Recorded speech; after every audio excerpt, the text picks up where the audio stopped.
شەوی ڕابردوو لە ناو قەزای چۆمان تەقە لە ماڵی لوقمان وەردی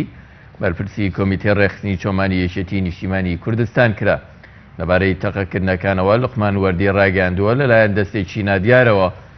ڕێژی تەقە لە ماڵەکەی کراوە ئاشکراشی کردووە بۆی ئەوەی لە کاتی تەقەکردنەکەدا لە ماڵەوە نەبوون تەنها زیان بە ماڵەکەی گەیشتووە. ئەو کاتە و بەرپرسەیەکێتی داواکات لانا پەیوەندیدارەکان بە تایبەت ئاسایشی پارتی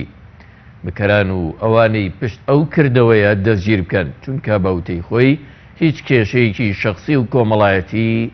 لەگەڵ کەسدا نییە.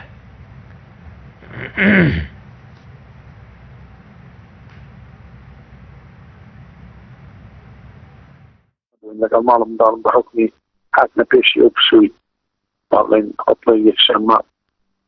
سەفەری ئەو لێرمان کردبوو. سعددا سیارێکی قەمەرەی باڵێنەوەی کە گەڕەکەکە دیکە جارەنجۆری کیا بووە قەمەرەیەکی کیا بووە دەستڕێژی تەقەی لە ماڵەکەم کردووە. زیاتر لە 15-16 گولە چوونە ژوورەوەی ماڵەکە و لە ویدیۆکە دیارە لە پەنجەرە و دەبێ ماڵەوە درایە. من هیچ چێشێکی کۆمەڵایەتیم لەگەڵ کەس نییە ینی چێشی کۆمەڵایەتی بچووکتریشە تەنها ئەوەیە من مەسئولی حیزبیمە لە منتەقەکەوە مەسئولی یەکێتی نیشتیمانی کوردستانی ڕێخستنی چۆمانی یەکێتی نیشتیمانیمە لە 6 ساڵە ماڵم لەو شوێنەیە ماڵەکەم بەتەنهایە یعنی ئەوە نییە لە گەڕەکێک بم خەڵکت گیران بێت بۆ هۆی کەسێک بەغەڵەت بێت تەقە لە ماڵ بکات لەبەرەوە ئەم مۆزوعەکی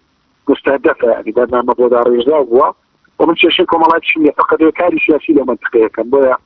لایەنە ئەمنیەکانی ئەو ناوچەیە بەبەرپرسە جانم بۆی بەجاداچوون بکەن و دەستگیری بکەرەکان بکەن و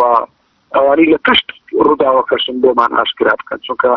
ینی تەقەکردنەکە لە ماڵی من تەقەیەکی ئاسایی نەبووە هەروە دوو پیشەکرێتی ژێر بەسەر ماڵەکەم دەرکەم بەڵکو